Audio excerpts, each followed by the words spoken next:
For this problem, we have a 3 microcoulomb charge fixed at the origin, which I'll call Q1.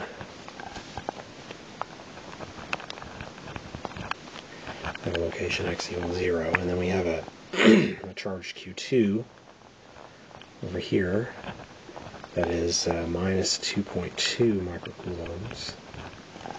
And that's at x equals 1.4 meters. And now we want to put a negative 6 microcoulomb particle somewhere where it feels no net electric force.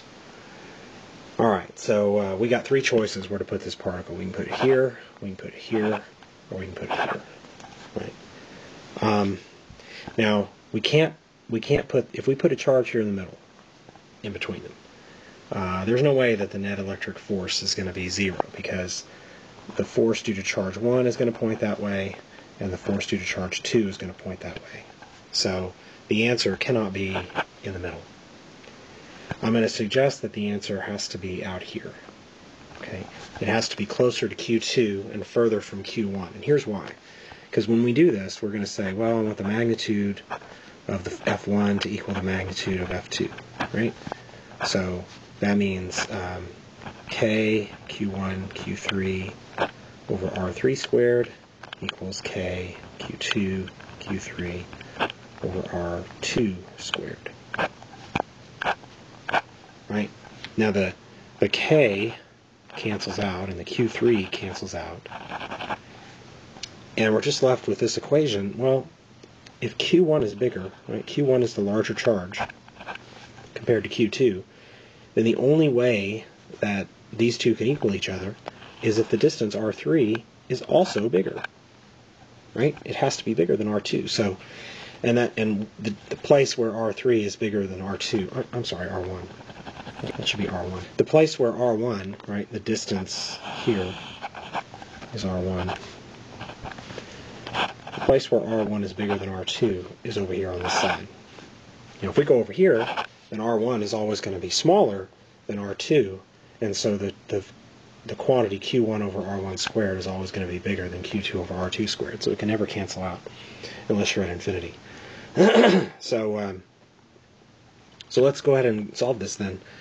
Working from this right here, we have Q1, which is 3 microcoulombs, divided by R1 squared, which is x, the x coordinate, right? Because this is some value, x equals what? That's equal to Q2, which is 2.2 microcoulombs, over x minus 1.4 squared.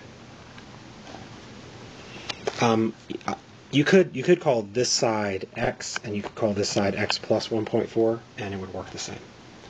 Now, you notice I've dropped the minus sign on the 2.2 microcoulombs. That's because we're only interested in the absolute value. We're only interested in the magnitudes of these forces. Right? I've already decided that the direction of the force F1 and the direction of the force F2 point in opposite directions.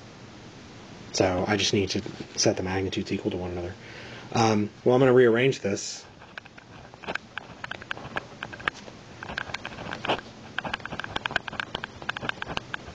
Okay, and then take the square root of both sides.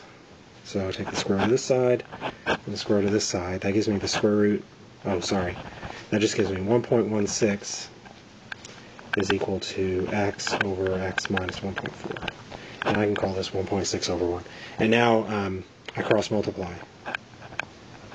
Right, and I get x is equal to 1.16x minus 1.635. And so isolating, I get 1.635 is equal to 0.16x, and so x is equal to 10.22 meters. Now I have to round off to 2 sig figs, so x equals 10 meters is my answer.